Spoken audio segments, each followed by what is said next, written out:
Hello, everyone. This is Adam Meister, the Bitcoin Meister, the Disrupt Meister. Welcome to the One Bitcoin Show.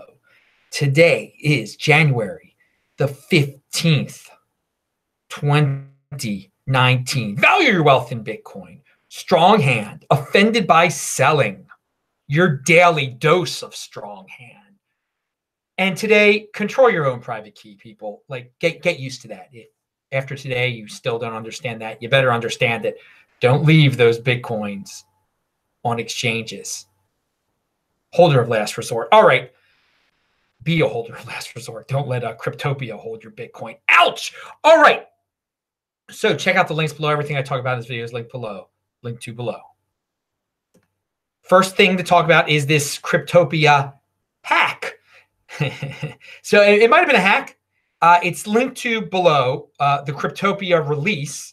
You know, they're saying they're reporting it to authorities that a lot of funds have been stolen. It's linked to below. You can see what they had to say about it. Also linked to below is what some other people had to say about it. So let's see what happens in these next few days. Will it come back online? Will some people get some Bitcoin back, some of their altcoins back? Are they come up with a plan? Or are they just going to disappear and run away? We shall see. But this type of occurrence, this is the past, this is the present, and this is the future of cryptocurrency, of the space, okay? We've been through this before. We're going through it now. It's going to happen again in the future. With all that in mind, I don't know how anyone can keep any cryptocurrency, even a 6th-tier one, on an exchange. I mean, without understanding that there's a great chance they're going to lose it. They're going to lose it. Again, learn how to control your own private key. Get a Trezor. Links below. T-shirts also. All right. So no, this has happened before. It's going to happen again. In Whale Panda says this. Interesting that this happens in a bear season where small exchanges are struggling to make ends meet and are aggressively messaging anyone involved with crypto projects to get them to pay listing fees to get listed on their platforms. So yeah, it's like the complete opposite of the end of 2017 when any exchange could name a high price for some 10th tier altcoin or ICO to be listed on their exchange and it would be paid. Now these exchanges that you're seeing, well, maybe it was hacked, but if this is just the first hack that happens, this might just be an exit scam. You know, we've run out of Bitcoin. We've spent more than we've spent users' funds, and now we're gonna run away. Now I don't know if that's happening there or not, but it is true. It is true that it's harder to run an exchange than it was before. In the end of 2017, all sorts of coins and ICOs were paying lots of Bitcoin to be listed, and now that's not happening anymore. So one would think if some of these guys don't have what they say they have, that there'll be more hacks coming up, and maybe some will just say, "Hey, we're going out of business." Maybe some will be honest about it. We will see. Cryptopia was not a small exchange. Cryptopia was an exchange that people used for the Bitcore airdrop. That was a crypto dividend of Bitcoin, an airdropped one, as I just said. But yeah, I know people use Cryptopia for that, and yeah, so we'll see. Maybe Cryptopia isn't gone. Maybe it'll be back. But it just if it comes back, don't leave your Bitcoin there. Don't leave your Bitcoin anywhere, but where you control your private key. All right, so we mentioned Whale Panda's what he had to say, but it's funny. Whale Panda also retweets what the guy in charge of Binance says, and the guy in charge of Binance, the owner of Binance, says for people to keep their coins on exchanges. He thinks it's a good idea. Well, obviously he owns an exchange. I mean, maybe he doesn't have what he says he has. Maybe he needs people to keep coins on his exchange. I don't know. It's horrible advice. It's terrible advice. Keeping the coins on the exchanges. But hey, he said it today. So be careful who you listen to out there. It's unfortunate. A lot of people are going to see what that Binance guy had to say, and they'll be like, yeah, this is just a fluke occurrence. This Cryptopia exchange. Nothing like this has ever happened before. Nothing like this is ever going to happen again. So Binance guy, I'll go with him. No. All right, everybody, pound that like button if you're with the Meister, and long-term thinking. Don't be impulsive and say, oh well, I'll just keep my Bitcoin on this exchange and just for a little bit because I'm gonna get this real nice altcoin and then flip it right away. No, that's impulsive. So speaking about not being impulsive, there is a great thread out there about basically about how not to be impulsive. Here it is. This is from Paranoid Bull.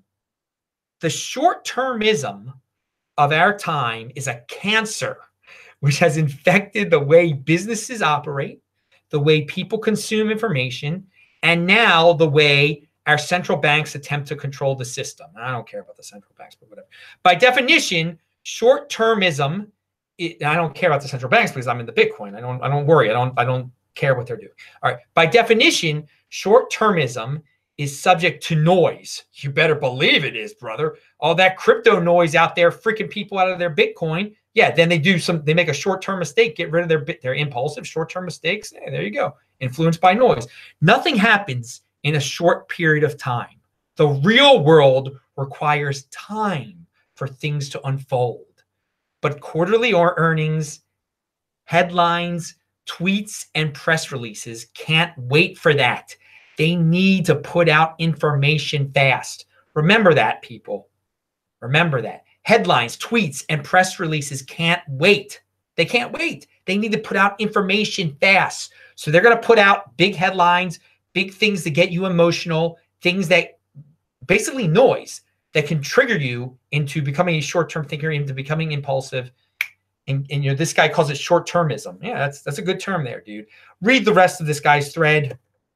Don't be impulsive. Now, speaking about being a long-term thinker, because that's not being impulsive, Mizir Mahmudov, who is related to Murad, I believe, he has a tweet out there, and it's about gold. And I want you to think about this on a long-term perspective. Given the age of accelerating technology that we find ourselves in today, it seems highly improbable that the world will continue to rely on chunks of yellow metal for monetary soundness. Bitcoin is greater than gold. So yeah, think about that, people. Think about that. It's the year 2019 now. It's pretty futuristic. I mean, the technology is increasing every day. We have the United States sent a probe to the Kuiper Belt. I mean, and again, there's a lot of people that, oh, technology really doesn't exist. We live on a flat earth. Okay, yeah, that's great. You can believe that. Personal responsibility is new, countercultural. That'll get you very far in life, that flat earth stuff. But going back to this, though, it's 2019. It's just an amazing time to be alive. I mean, if you were alive in 2015, you see now that in 2019 things are a lot better. I mean, in terms of technology. So let's think about 2030. 2030 is in 11 years. It's in 11 years. Not that far away. It'll be the 2030s. Okay, it'll be the 30s again. In the 1930s, yeah, gold was pretty big. 2030s is not going to be the 1930s. You all know that. So what would you rather have in 2030? Bitcoin or gold? Okay, so the Bitcoin. You can be a short-term thinker and you can be freaked out by all the 2019 headlines that say Bitcoin is dead. Bitcoin is dead. Don't take your eye off the ball, people. Don't take your eye off the ball. What are you going to need in 2030? What's going to be dominant? You think you're going to need chunks of metal in 2030? Or you think that the technology will have advanced, that every form of money will be digital and you're going to want the decentralized form of it, the rock of cryptocurrency, the world reserve cryptocurrency, Bitcoin. Okay, you make your decision now for how you're going to position yourself in the 2030s. Because again, the tweet was all about, well, yeah, it seems highly improbable that the world will continue to rely on chunks of yellow metal for monetary soundness. Yeah, it is highly improbable in this world of accelerating technology. And it's just a great time to be alive. I look forward to the 2020s. I look forward to the 2030s. Follow me at TechBalt on Twitter, TechBalt. Go to techbalt.com to see all my old This Week in Bitcoin shows. We're setting up a good one this week. I think Gabriel from Venezuela will probably be on. It'll be on at 3 p.m. 1 p.m. London time, 8 a.m. Eastern time in New York. And I think we'll have a guest from South Africa on also. I'll leave that. I'll let that be a surprise. So, what else? Oh, and yeah, pound that like button, of course. Okay, I almost forgot something here. So I'm obviously a guy with a very positive spin on life, and a lot of people are looking back on 2018 and just bringing up the negatives of 2018. Well, here we got a guy. He's got an article out there. The rapid growth of the Lightning Network is by many considered perhaps the largest accomplishment in 2018 for Bitcoin, I guess. The charts of the growing capacity are shared almost every day. So I've decided to look under the hood of these metrics. Let's take a look. So take a look. Maybe we'll look back on 2018 and say, yeah, that was the year of Lightning. That was the year that just jump-started it. Oh my God, has it now? Look at how it's changed the whole entire world. But now in 2019, we can look back on 2018 where everyone's saying, oh, I lost all my money, blah, blah, blah, blah, blah. You can look back and review what happened in Lightning in 2018. That'll strengthen your hand, give you a more positive outlook on life. I'm always trying to spread positive vibe, dude. Okay, finally, one other positive vibe thing. A guy who is definitely in motion, Brian UK, Bitcoin Master. Oh my God, he has a video out, and this video isn't targeted for someone like me, but I watched it. He's got the Bitcoin for Beginners channel. But even if you're a little bit above a beginner, you should watch this video because he just straight up explains terms and different terms, the basics, abbreviations. He explained, play it at 1.5, play my video at 2x, play his at 2x. It saves you a lot of time. There's your tip of the day. And no, you might learn something. You might have. So again, I always marvel at some of the people who get into this space and they've skipped some very important facts. And so Brian goes over some basics, and yeah, you might have not known some of the things that he has to say. I mean, it depends on your level. It never hurts to review some of the basics. It never does. So good job, Brian UK, Bitcoin Master. You should subscribe to him. Get him a few more of those subs. Spread the word. Retweet him too. It's all linked to there. He's linked to below. Check him out. He's a good guy over there in the land of England, Britain. And that's it. Yeah, that's all I had to say for today. Oh no, look, wait, before Guy Bennett has been supporting this channel a lot. Thank you, Guy Bennett, for the $5 in the super chat. He says in 1933, the government tried to confiscate all the gold from citizens. Will they try the same with Bitcoin in 2033? They can't. Unconfiscatable. Oh my God, that was beautiful, Guy Bennett. That was really good. You're right. You're right, baby. It's unconfiscatable. Let's leave it at that. If the government, and I'm not anticipating this, if the government tried to go around confiscating people's Bitcoin, they can't. They won't know. They can't do it. They can't just run in your house and take your Bitcoin. If you had gold under your bed, yeah, that's it. That's the end. All right. Well, thank you, Guy Bennett, for the $5. Everybody, I'm Adam Meister, the Bitcoin Meister, Disrupt Meister. Remember to subscribe to this channel, like this video, share this video. Check out the links section below. Bang that bell button to get a reminder when this show goes live.